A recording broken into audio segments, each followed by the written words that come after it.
Tres. Doctor, buenas noches. Compañeros, buenas noches. En esta ocasión, mi grupo abordará los supuestos excluidos del ámbito de aplicación sujetos a supervisión del OCE. Estos procedimientos de contratación que están dentro de los supuestos de exclusión no se aplicará a la ley de contrataciones ni su reglamento para el trámite de la contratación. Es decir, no se aplicarán los métodos de contratación que se contemplan en la ley. Por ejemplo, de licitación, concurso público, adjudicación simplificada, entre otros. Se aplicarán las normas pertinentes que rigen cada una de estas acciones.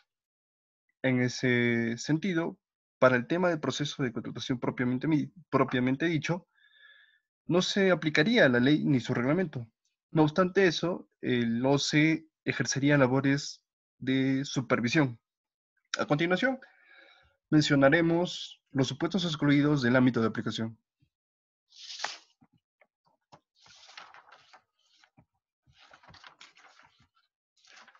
El literal A refiere que las contrataciones cuyos montos sean iguales o inferiores a 8 unidades impositivas tributarias vigentes al momento de la transacción.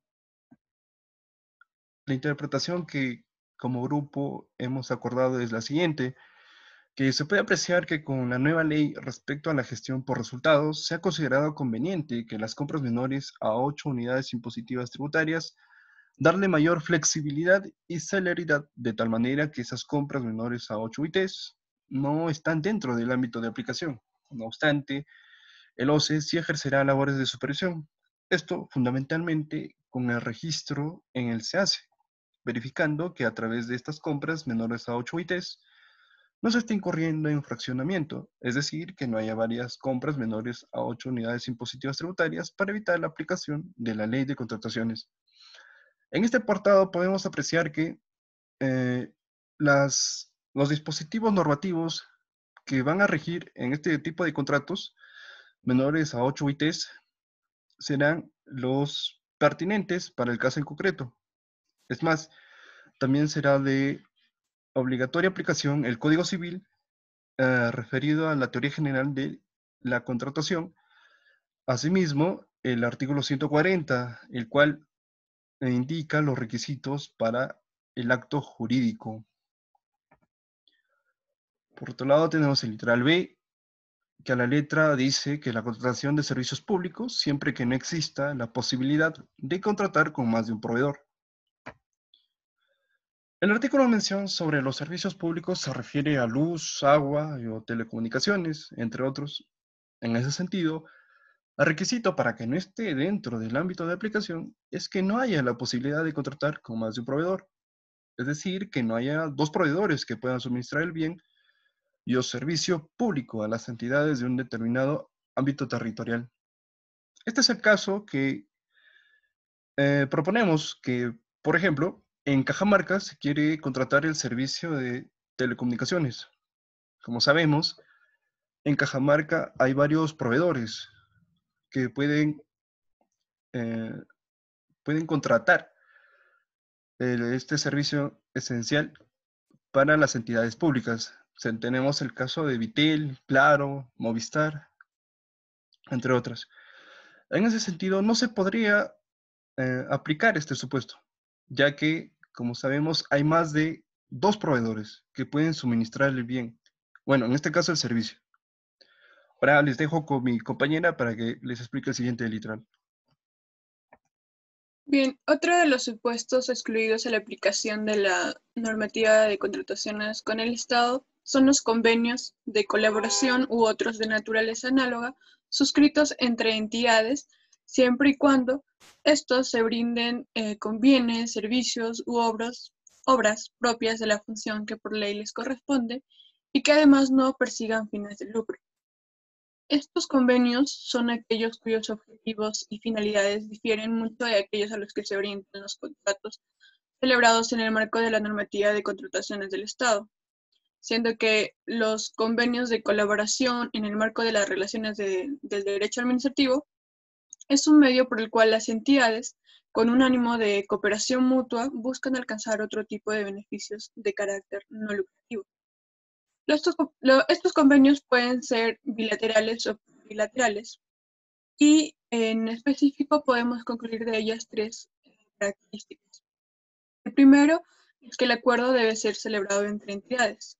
Y como entidades entendemos a aquellos organismos, órganos y organizaciones comprendidos dentro del criterio subjetivo que delimita el ámbito de aplicación de la normativa de contrataciones del Estado. La segunda característica es el acuerdo sin fin de lucro. Las partes que celebran el convenio de colaboración no deberían buscar obtener un beneficio económico, tal como una ganancia o una utilidad, sino otro tipo de beneficio, tales como la cooperación mutua, la gestión especializada u otro fin de naturaleza análoga. Ahora, la ausencia de beneficio económico se evidencia cuando la entidad que recibe los bienes, servicios u obras no se encuentra obligada a pagarle una retribución a la otra que en principio le correspondería, ¿no? Por última característica tenemos a que el objeto de los convenios celebrados u otros de naturaleza análoga es brindar bienes, prestar servicios o ejecutar obras que son propios de la función que por mandato legal les corresponde a las entidades involucradas, no siendo posible que puedan celebrar estos convenios con cuestiones que no se le permitan o que no estén dentro de la ley. Por último, estos convenios de colaboración deben ser inscritos en el SEACE y deben acreditar, ya sea con sus informes legales o técnicos, que su intención no es eludir la aplicación de la normativa de contrataciones con el Estado. Un ejemplo de este literal es el convenio celebrado entre el ANA de Cajamarca y el ANA de Arequipa, quienes celebran este convenio para poder facilitar el personal y también herramientas necesarias para mejorar el agua, la calidad del agua en cada uno de estos departamentos. Continuamos con el otro literal.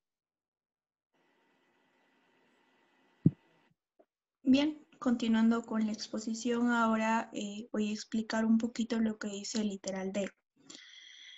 Voy a dar lectura y nos dice que las contrataciones realizadas de acuerdo a las exigencias y procedimientos específicos de una organización internacional, estados o entidades cooperantes que se deriven de donaciones efectuadas por estos, siempre que dichas donaciones representen por lo menos el 25% del monto total de las contrataciones involucradas en el convenio suscrito para tal efecto y provengan del organismo multilaterales financieros. ¿Qué nos quiere decir esto? Pues bien, para empezar tenemos que tener en claro que esto va a suceder cuando se contrata con organismos internacionales y cuando hacemos esta contratación nos tenemos que poner a pensar a qué norma nos vamos a regir, si a una local o a una extranjera.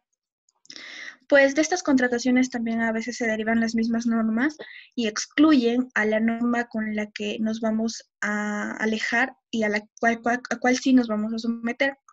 El umbral es el 25% de procedencia. Supongamos que la Organización Mundial de la Salud nos trae vacunas al país y pues nos trae también las reglas. Nos dice que a qué reglas de qué país nos vamos a someter y nosotros como Estado pues lo que tendríamos que hacer simplemente es aceptar. Ahora bien, pensemos en el ejemplo del laboratorio de AstraZeneca. Sabemos que en el país tiene un laboratorio, al igual que en Argentina y en México, su procedencia. Nos encargan cubrir solamente el 25% de vacunas y para poder fabricar estas tienen que cubrir un control, una vigencia, permisos, etc. Entonces, tanto en esos dos países van a cubrir todo eso y solamente en el Perú pues va a ser, supongamos, la distribución. En ese caso, nos tendríamos que someter a una regla extranjera. Sin embargo, pensemos al contrario. ¿Qué tal si en el país lo van a fabricar y solamente tendríamos que irnos a Argentina por un tema de licencia? Cubriríamos ya un 75% y en Argentina solamente por un tema de vigencia tendría que cubrir el 25%. Ahí Argentina se tendría que someter a una regla netamente local. Y obviamente si otro país contrata con nosotros, pues va a pasar por la regla general, por la Ley General de Contrataciones con el Estado. Como lo mencioné, el requisito es el 25% de procedencia extranjera de bienes o servicios. Asimismo, tenemos que tener en claro que este literal nos habla también de las donaciones y que tienen que ser pactadas. Estas donaciones no son fiscalizadas por nadie y pues qué bueno, ¿no? Que algún país quisiera donarle al Perú y solamente el Estado pone de que tiene que tener una procedencia del 25% para que éste pueda hacerlo. Se lo pacta y listo. Ahora sí, pues voy a dar pase a mi compañera para que siga con el siguiente literal. Bien, el literal está referido a las contrataciones que realiza el Estado peruano con otro Estado, siempre que ese otro Estado realice las prestaciones de bienes, servicios u obras a través de sus propios organismos, dependencias o empresas de propiedad estatal. Cuando la normativa de contrataciones del Estado hace referencia al Estado peruano, está aludiendo a todo órgano y organismo perteneciente a la administración pública del Estado, los cuales se encuentran señalados en el artículo 3 de la ley. Además, el artículo nos habla de organismos y de empresas de propiedad estatal. ¿Y qué entendemos con respecto a ello? Como organismos y dependencias se considera aquellas entidades que pertenezcan a la administración pública del Estado con el que se contrata. Y por otro lado, empresas de propiedad estatal se le considera a aquellas que se encuentran bajo el control del Estado.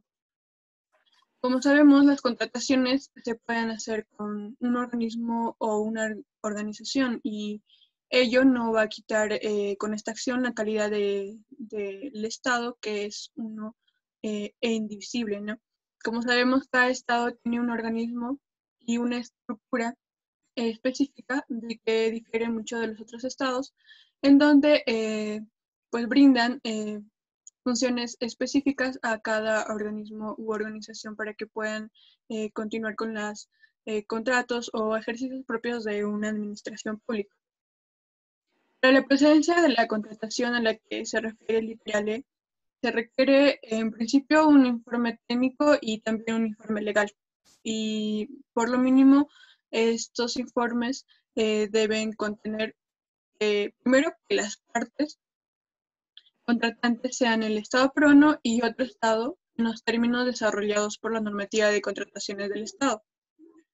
En segundo lugar, tenemos que las prestaciones ejecutadas por el Estado, contraparte, deben ser ejecutadas o efectuadas por sus órganos, dependencias y empresas estatales bajo su control, que ya se explicó anteriormente que se refería. Y por último, este contrato que se realiza con otro Estado debería brindar al Estado peruano beneficios, y esto en alusión al principio de eficacia y eficiencia que está previsto en el artículo 2 de la ley, y también acerca del cumplimiento del mandato de maximizar el valor de los recursos públicos al que se refiere el artículo 1 de la ley. Un ejemplo de este tipo de contratos es por el cual se creó una agencia de compras de las Fuerzas Armadas con el país de Brasil, y que, bueno, sus beneficios claramente está que es la seguridad ciudadana, ¿no? Que doy pase a mi compañera para que continúe con la exposición. Bueno, siguiendo con el literal F, nos menciona que las contrataciones realizadas con proveedores no domiciliados en el país cuando se cumplen las siguientes dos condiciones. La primera es que se sustente la imposibilidad de realizar la contratación a través de los métodos de contratación de la presente norma, o el mayor de las prestaciones se realice en el territorio extranjero. Asimismo, menciona que el reglamento establece los aspectos y requisitos aplicables a estas contrataciones, y el organismo supervisor de las contrataciones del Estado establece los criterios para la supervisión. Como se aprecia en virtud en el literal anterior, se excluye del ámbito de aplicación de la normativa de contrataciones aquellas que las entidades lleven a cabo con proveedores no domiciliados en el país en alguna de las dos condiciones que hemos descrito anteriormente. Es importante indicar que para que una entidad pueda llevar a cabo una contratación con un proveedor no domiciliado en el país, inaplicando la normativa de contrataciones del Estado, se debe constatar previamente la inexistencia de proveedores en el mercado nacional en capacidad de prestar el bien o servicio requerido para satisfacer su necesidad. Entonces, para tal efecto, la entidad debe realizar una indagación de mercado, producto de la cual se advierte que el bien o el servicio requerido no puede ser prestado por ningún proveedor en el mercado nacional. Entonces, se realiza, según el reglamento, en el artículo 5 del reglamento, menciona que se tiene que sustentar mediante un informe técnico y un informe legal todo este estudio que se viene realizando, donde van a dar por la conclusión de que ningún proveedor dentro del mercado nacional puede cubrir esa necesidad. Entonces es importante demostrar que se cumplen alguna de estas dos condiciones eh, en la cual se sustente que la imposibilidad de realizar esa contratación a través de los métodos de contratación de la presente ley que nuestro compañero anterior había mencionado, pudiendo de ello deberse que a condiciones que el proveedor requiere que sean cumplidas para contratar con la entidad, toda vez que la aplicación de este supuesto es que la entidad interesada en contratar con determinado proveedor no domiciliado en el país. Un claro ejemplo es la empresa Petroperú. La empresa Petroperú, como bien se sabe, es una empresa petrolera en la cual realiza la compra de hidrocarburos, ¿no? En la cual tiene que agenciarse de una empresa no domiciliada en el país para que puedan satisfacer no solamente esas necesidades, quizás como mencionaron, indumentaria, material logístico, para que pueda cubrir, esta empresa de Petroperú pueda cubrir las necesidades acá en territorio nacional. Doy paso a mi compañero. Claro, gracias. Gracias, doctora Katia. Claro, muy buenas noches con todos, profesor, compañeros. Bueno, hemos visto la situación y la relevancia que tienen las contrataciones con el Estado. En nuestra exposición hemos resaltado con relevancia a la calidad que requerimos como país. Por lo tanto, una vez que no poseemos dentro del país eh, proveedores que se lleguen al nivel que requerimos y la calidad, suplimos ello con las contrataciones que son sumamente importantes y delicadas. Es lo que principalmente prima en esta situación, que es la calidad y la tecnología y la modernidad del producto. Bueno, para reafirmar esta situación, como lo habían mencionado mis compañeros, como podemos apreciar a través de toda la exposición a lo largo, las contrataciones con el Estado se llevan a cabo con proveedores extranjeros, pero que no están domiciliados en el país. Esto quiere decir que su filial está en otro país, su principal está en otro país, su principal empresa está en otro país y la filial está en nuestro país. Bueno, no se encontrarán comprendidas dentro del ámbito de la aplicación de la normativa de contrataciones con el Estado. Entre esos casos, cuando la prestación se ejecute mayoritariamente en el extranjero. Bueno, respecto a los ejemplos, vendría a ser, considero yo, que es el Ministerio de Salud, ya que podría importar o contratar un servicio de tecnología, intercambio de tecnología, como podrían hacer los termómetros, las camas UCI, toda la indumentaria que necesitan para poder brindar la calidad y cumplir y satisfacer a su población o a los ciudadanos de los cuales son beneficiados, ¿no? Ya que tenemos como hospital público salud y toda su red amplia de empresas, tanto privadas como las públicas.